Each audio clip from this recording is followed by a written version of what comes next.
国产芯片企业华夏芯破产清算了。 A Chinese chip company, Huaxia Chip, which once held great promise, has now gone bankrupt. The biggest lesson we can take from this is that technology doesn't need slogans. Huaxia Chip is now in the process of liquidation, and even its domain name and other assets are up for auction, starting at less than 30,000 yuan. It's really a shame. In China, there are many tech companies that are more focused on hyping concepts and chasing after investors rather than actually developing technology. Some even go as far as buying foreign products, polishing them a bit, and slapping their own label on them. This approach doesn't push technological progress. Instead, it wastes resources. Some companies rely on their connections to get large government subsidies, but instead of using the funds for research and development, they just pocket the money. This harms not only the country's interests, but also the taxpayers. In the end, it's the ordinary people who suffer. Technology needs a solid foundation. It can't just be created by shouting slogans. Huaxia Chip didn't invest in top-tier talent or cutting-edge equipment, and instead, blindly expanded. They ignored the difficulty of chip manufacturing. Their deviation from the right path inevitably led to failure. We must also acknowledge that our system of technological innovation has shortcomings, particularly when compared to some Western countries. This man highlights the fact that China's chip industry, especially in terms of advanced technology and research, lags significantly behind some Western nations. Even though China's chip technology still lags behind compared to the West, the Chinese Communist Party continues to loudly proclaim its technological advancement, but often reality doesn't match the CCP's propaganda. Recently, China's Ministry of Industry and Information Technology, MIIT, released a report which listed a new domestically produced DUV lithography machine with a resolution of 65 nanometers or less and alignment accuracy of 8 nanometers or less. Rumors quickly spread that this machine could produce 8-nanometer chips, breaking through the U.S. technology blockade. However, these claims were debunked by Chinese tech media. On September 16th, Chinese tech outlet Core Intelligence reported that wild claims about breakthroughs in China's lithography technology were flying everywhere. Some people mistakenly believed that an alignment accuracy of 8 nanometers meant that it was an 8-nanometer lithography machine. According to the MIIT, the listed equipment includes KRF and ARF exposure systems. The KRF machine is based on the outdated 248-nanometer KRF light source with a resolution of 110 nanometers, while the ARF machine uses a 193-nanometer light source, known as a DUV lithography machine. However, this DUV machine is a dry type, not the more advanced immersion type.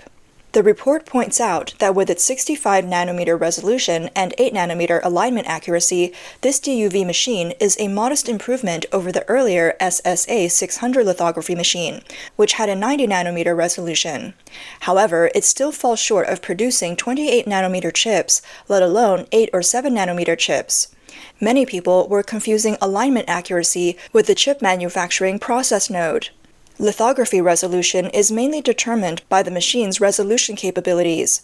If the resolution is 65 nanometers, the process node it can achieve through a single exposure will be around that level.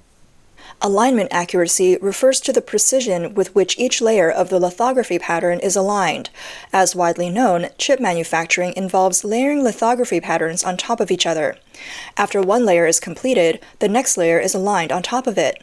The precision of this alignment is the alignment accuracy, and it has nothing to do with the manufacturing process node. The report concludes that this DUV machine, with a 95-nanometer resolution and 8-nanometer alignment accuracy, can achieve a process node of around 55 nanometers, comparable to the performance level of ASML's XT1450 machine from 18 years ago. Another tech media outlet, WCCF Tech, also reported that the U.S. has been able to produce chips with ARF exposure systems since 2009, and that China's newly announced machine is at least 15 years behind the U.S. Analysts suggest that while the CCP attempts to develop its technology independently, breakthroughs are hard to achieve under the CCP's highly controlled societal structure. The CEO of Taiwan Inspirational Association, Lai Rongwei, told NTD that the capital gathered through nationwide efforts tends to be embezzled by people within the political system. He said, "The technology and products they produce are politically motivated. These individuals operate with a political mindset, failing to focus on the more specialized aspects of economics and technology. The technology they create often ends up being nothing more than a project to report upward for political gain. Taiwanese economist Wu Jialong shared his thoughts. When it comes to developing emerging fields, especially in high-tech areas, the socialist model is no match for the capitalist model. Many officials with power are moving their corrupt earnings overseas, gradually hollowing out the nation's finances. As a result, when there's a financial gap from the central government down to local levels, they have no choice but to scramble for money. Chinese companies are making large-scale purchases of semiconductor manufacturing equipment. According to data from the Global Semiconductor Industry Association, SEMI, China spent almost $25 billion on making equipment for the first half of 2024. This amount is even more than the combined total of $23.7 billion spent by South Korea, Taiwan, North America, and Japan during the same period, with the United States accounting for most of North America's spending. However, China's investments mainly target trailing nodes, which are less advanced manufacturing processes. Equipment for cutting-edge processes remain difficult to acquire, and Chinese companies still struggle to compete with international giants. SEMI's data shows that China's annual spending surged from $28 billion in 2022 to $33.6 billion in 2023. SEMI predicts that this year's procurement will also exceed $35 billion. SEMI's Senior Director of Market Intelligence, Zheng Ruiyu, told CNBC that this overinvestment could eventually lead to future capacity inefficiencies or underutilization, creating pricing pressure for competitors outside of China. Chinese companies have more experience producing traditional chips at the 28 nanometer and above process nodes. These chips are widely used in consumer electronics, automobiles, medical devices, and household appliances. This suggests that the world may soon face an oversupply of traditional chips. Similar situations have already occurred in other key industries in China, such as steel, electric vehicles, and solar panels. In the future, cheap Chinese chips may flood the market. Western countries don't impose further restrictions, manufacturers worldwide might struggle to compete with Chinese companies. Alex Capri, a senior lecturer at the National University of Singapore and a researcher with the Hinrich Foundation, told CNBC that China still has a long way to go when it comes to more advanced and powerful chips. Capri explained that the U.S. export controls have effectively cut China off from cutting-edge manufacturing technology, particularly extreme ultraviolet EUV lithography equipment. This has created a bottleneck that could seriously hinder the CCP's ambitions to advance in high-end chip manufacturing. Capri said that China is trying to find ways around it, but it's almost impossible. He noted that last year, Huawei launched its Mate 60 Pro smartphone, which featured a 7-nanometer chip, a rare exception. Capri acknowledged that producing a 7-nanometer chip without EUV technology was indeed a breakthrough, but he added that it's less efficient and the cost is significantly higher than using state-of-the-art equipment. Capri warned that Chinese companies might be stockpiling chip-making equipment in anticipation of further export restrictions from Washington, which could be imposed before the upcoming U.S. presidential election. In recent years, the CCP has poured massive investments into supporting chip companies, declaring that China aims to achieve a 70% self-sufficiency rate in chip production by 2025. Reports suggest that the Trump administration was highly cautious about the CCP's Made in China 2025 plan, which was announced in 2015.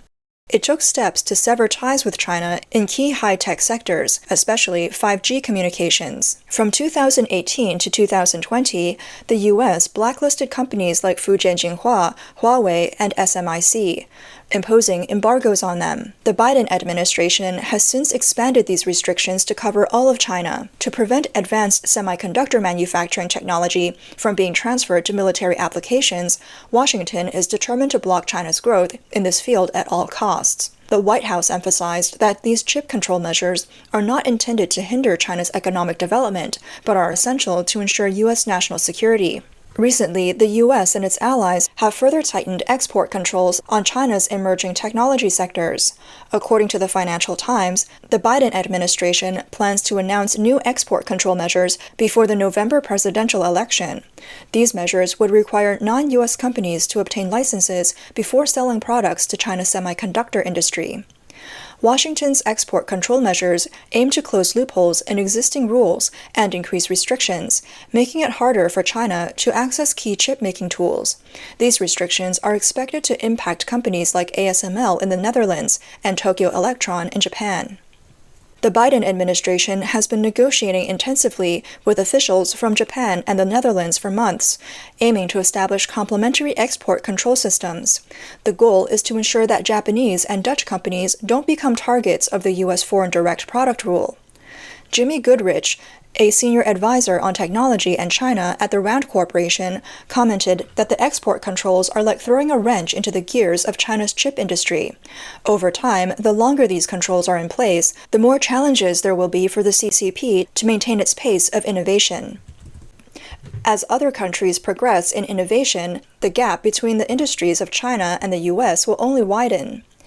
Against the backdrop of the CCP's ambitions to dominate the chip market and achieve 70% self-sufficiency, China has launched a large-scale nationwide chip-making movement.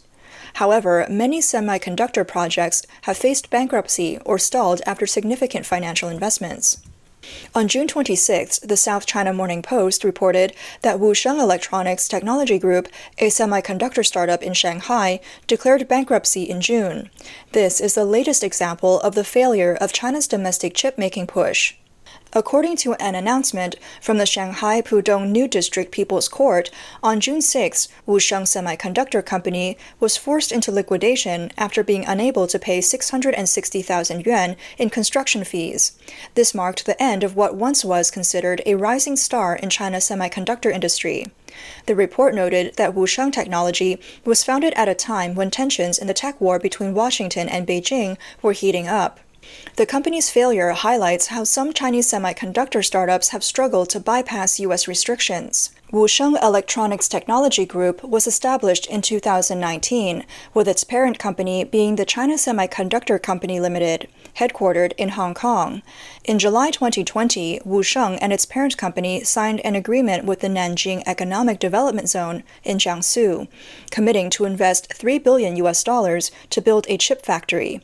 In April 2021, Wusheng announced plans to build another research and manufacturing complex worth around 18 billion yuan within 5 years, with a total planned financing 40 billion yuan for both projects, claimed to specialize in manufacturing integrated circuits for LCD and OLED display drivers, flash memory chips, and contact image sensors. In August 2001, they hired Zhang Duanduan, a former global executive vice president of Samsung, and hinted that Zhou Weidun, a former manager at TSMC's electrical engineering department, might also join a company. However, due to a lack of funds, Wusheng has been sued by clients and suppliers over the past few years, including one lawsuit over the unpaid 660,000 yuan. The primary reason was that the company was unable to continue receiving subsidies from the Chinese government. Zhang Jialing, the company's head, who was born in 1995 in Fuzhou, was even blacklisted as a debtor in 2022. Zhang Xiaogang, a Chinese-American computer scientist, told Radio Free Asia that many companies jumped on the bandwagon under the government's Great Leap Forward in chip making, with the intention of swindling state chip subsidies. Zhang pointed out that the whole thing is just another example of a scam fueled by the chip-making initiative, which ultimately led to failure. Wusheng claimed to have registered capital of 10 billion yuan and was betting on receiving government subsidies for their 40 billion yuan investment. Once the subsidies stopped, the company quickly ran out of money, and they couldn't even afford to pay a relatively small construction fee. A member of the Dialogue China Council, Guan Yao, also commented that China lags significantly behind the world in core technologies. The country cannot catch up through a Great Leap Forward approach, especially after the U.S. imposed chip restrictions. Without access to Western technology, unfinished projects will be the ultimate fate of Chinese chip companies. Guan explained, semiconductor technology has high barriers, and Chinese companies lag behind world-leading firms in core technologies and processes. This gap is hard to close in a short period. Combined with external factors like the US-China trade friction and technology blockades, and the lack of top talent, China's semiconductor companies are increasingly facing bankruptcy after expanding too quickly. Xiaogang also believes that it's difficult to foster innovation under the CCP's authoritarian system, which instead relies on stealing Western technology to develop high-end industries. This is what China calls taking shortcuts, but the West has recently started cracking down on intellectual property theft by the CCP. In response, China has attempted to promote domestic R&D under the banner of patriotism, but without a genuine scientific research mechanism, these efforts are doomed to fail. Zhang said, under the CCP's authoritarian system, innovation is stifled, and they rely on stealing Western technology.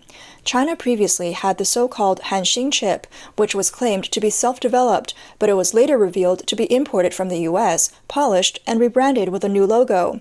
This type of thing happens repeatedly, with China enthusiastically engaging in these so-called shortcuts. As early as 2021, China's chip industry was already seeing unfinished projects. In just over a year, 6 semiconductor projects worth hundreds of billions of yuan across 5 provinces, Jiangsu, Sichuan, Hubei, Guizhou, and Shanxi, were halted. Yet, slogans like "Break Western Monopolies" and "Make Chinese Chips" persist.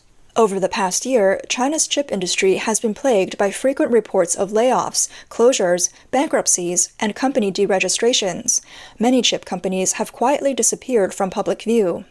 According to data from Huaxia, in 2023 alone, 10,900 chip companies in China were deregistered, meaning that on average, about 30 chip companies disappeared every day. An article published on April 16th by the Chinese tech WeChat account ChipWave IC noted that people who feel the chill of the semiconductor industry the most are headhunters.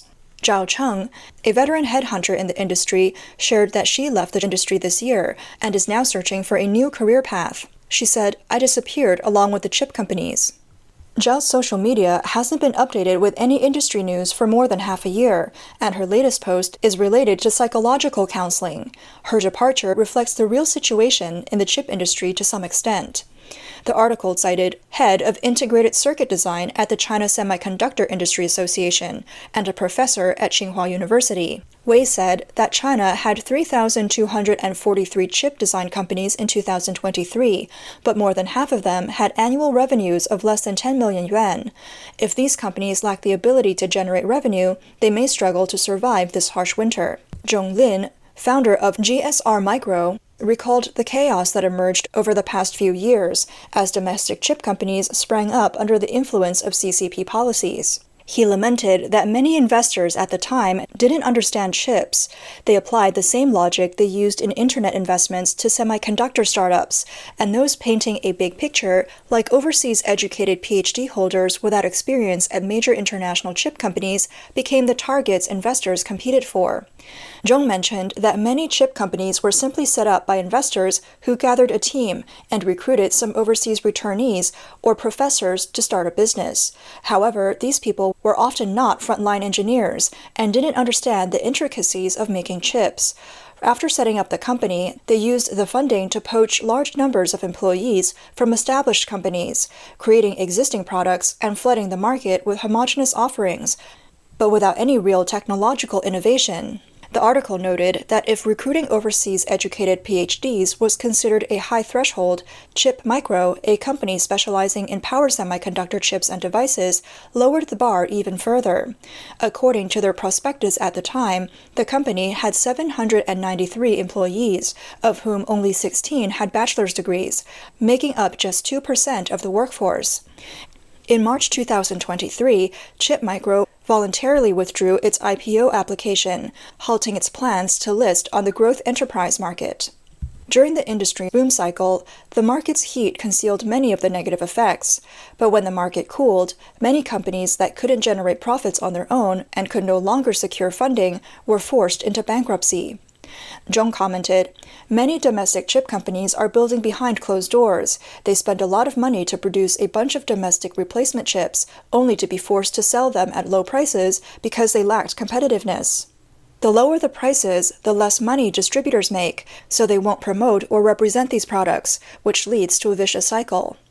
Chen Ming, who has been in the industry for 5 years, was one of the beneficiaries of the high salaries offered by companies during this hiring boom. However, his company recently hinted at possible salary cuts and layoffs. He said, "These days, all we talk about in the industry is which company is laying off how many people, and which company has announced layoffs." The article pointed out that many of the companies closing down during this wave of bankruptcies were involved in scams, securing government subsidies or venture capital under false pretenses. At the initial startup frenzy, chip design companies were as numerous as cows in a field, but few were able to produce actual results, and even fewer were able to manufacture high-quality smart chips. Semiconductor analyst Guan Jian said that the domestic chip industry's issues of competing at the low end, burning through cash, and lacking profitability have yet to be resolved. He said, "In a couple of years, many of these companies will probably disappear."